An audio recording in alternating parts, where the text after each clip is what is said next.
selama kepemimpinan Bapak Iwayan Koster sebagai Gubernur Bali terbukti dapat menjaga dan memperkuat adat dan tradisi Bali. 2. Selama kepemimpinan Bapak Iwayan Koster sebagai Gubernur Bali terbukti membangun Bali sebagai maju dan berkembang.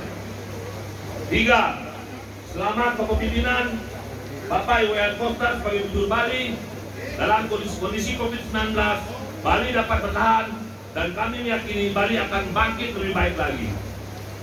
4. Atas dasar tersebut, kami, Aliansi Pemuda-Pemudi Bali, siap berjuang dan mendukung Bapak Koster 2 periode. Salam Koster! 2 periode! Salam Koster! 2 periode! Berdugul 5 Juni 2022, tertanda Koordinator Deklarasi D. Gajah. Terima kasih. Lakukan hal yang terbaik. Selama pemerintahan beliau, saya sendiri berada di pemerintahan. Saya tahu bagaimana beliau bekerja untuk memajukan Bali agar Bali ini bertahan pada COVID-19 dan bagaimana Bali ini bisa bangkit dan bisa lebih baik dari sebelum COVID-19. Saya sampaikan sedikit hal-hal yang telah beliau lakukan untuk Bali. Di sini ada perlindungan kawasan suci Pura Besakih.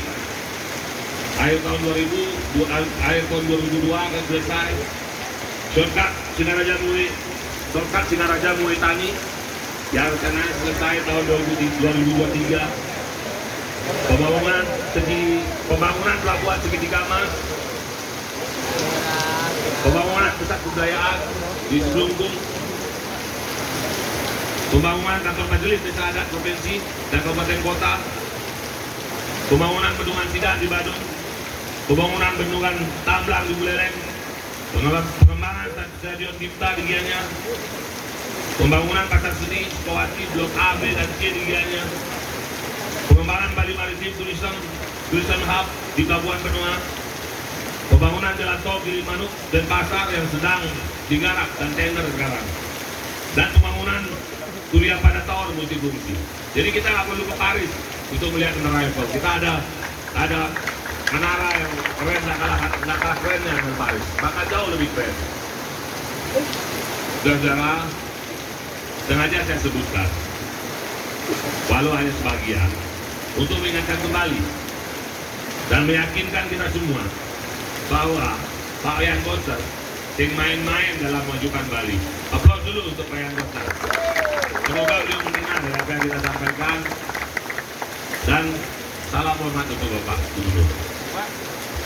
Kita doakan semoga beliau diberi kesehatan, diberikan umur panjang, dan bisa memimpin Bali ke depannya lebih maju, lebih berkembang, dan lebih baik dari sebelum COVID-19.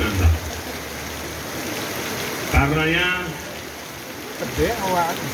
pada kesempatan yang istimewa ini, saya mengajak saudara-saudara pemuda-pemudi Bali untuk membantu perjuangan Pak Gubernur dengan bersama-sama memberi hal positif untuk Bali atau potensi-potensi terbaiknya untuk Bali. Izinkan saya untuk bertanya, apakah saudara-saudara siap berjuang bersama?